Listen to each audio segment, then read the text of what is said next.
Hi, this is Stevie. I recently did a sketch of a historic building in Jerome, Arizona. Jerome is an old mining town up in the mountains. And this building was called the Cuban Queen. It's no longer there because it was demolished in 2017. I think it blew down in a windstorm. As you can see, it was pretty rickety already. I painted this from a photo I had taken back in 2010 when we visited there.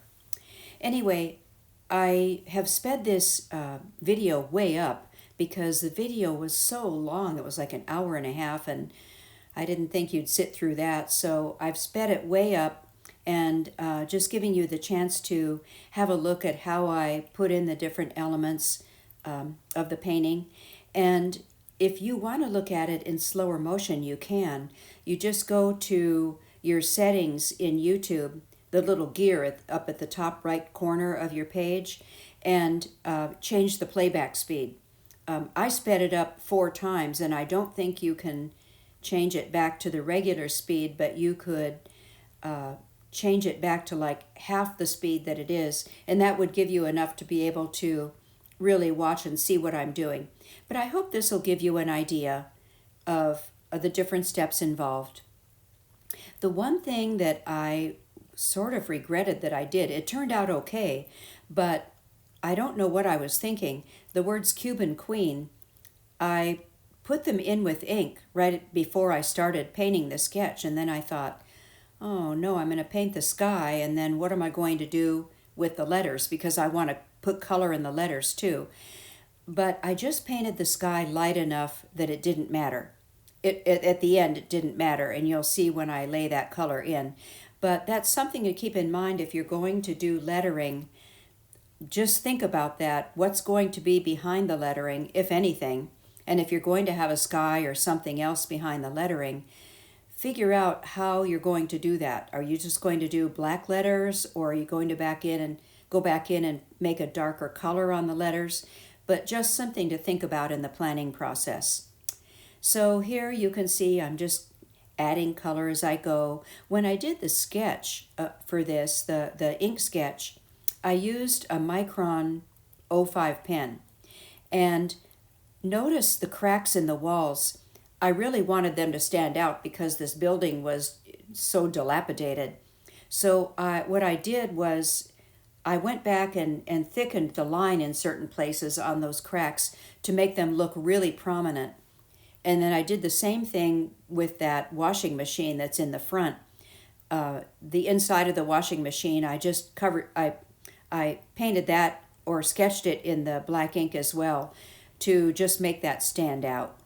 And I try to do that sparingly because the black ink really does stand out, and if you do too much of it, it can be kind of overpowering.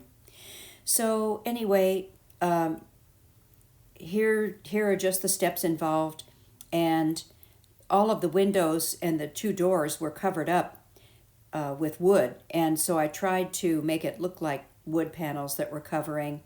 And then there was a metal piece on the front of that one door with the skull and crossbones, just telling people not to enter the building because it's not safe. And that looked more like weathered metal, like rusted metal.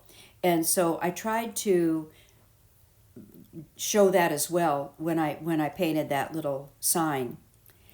So this was a different kind of painting. I really wasn't sure how it would turn out, but I've gotten lots of positive comments about it, which kind of surprised me. I don't know, I just didn't think people would be that interested in it, but it was a fun little thing to paint.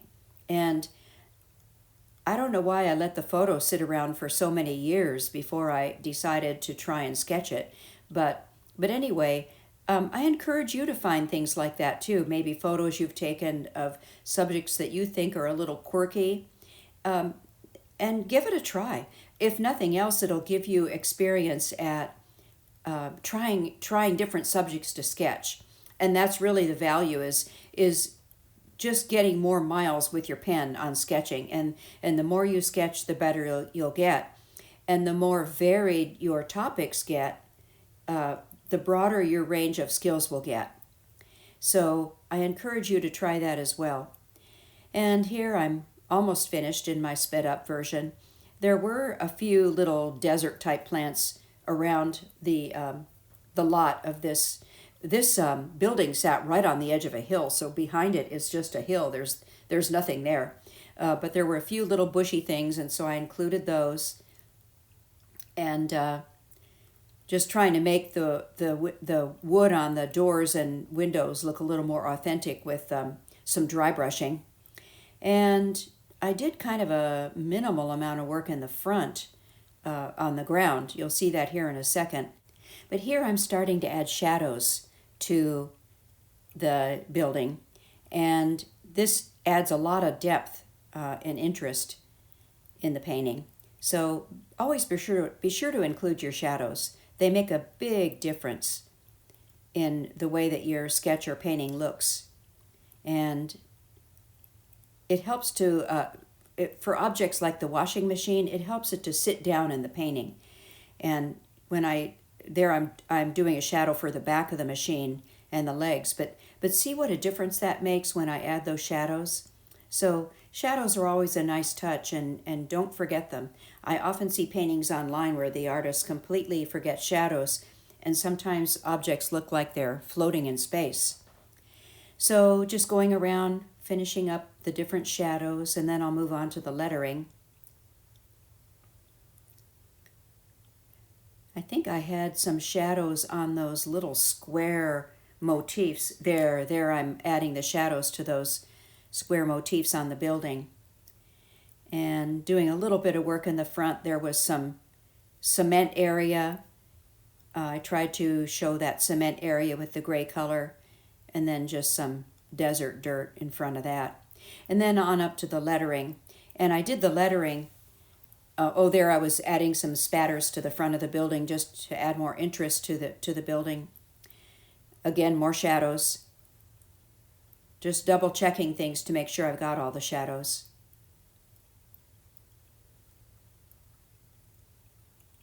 It seems like I can always find some that I've forgotten. Darkening up that one side to give it more contrast. That little building on the side was supposedly the home of the woman that owned this bordello. Now on to the lettering, and I was going to use two colors for the lettering. I used the top of each letter is yellow, that's Hansa Yellow Medium, and then the bottom part is cobalt blue. And I use a very small brush for that. It's a Princeton #1 round, Princeton Velvet Touch #1 round brush. And not too much water on your brush when you do the lettering, otherwise you'll lose control of it. So there you have it, my little sketch of the Cuban Queen. If you like this video, please give it a thumbs up and think about subscribing. And thanks so much for watching.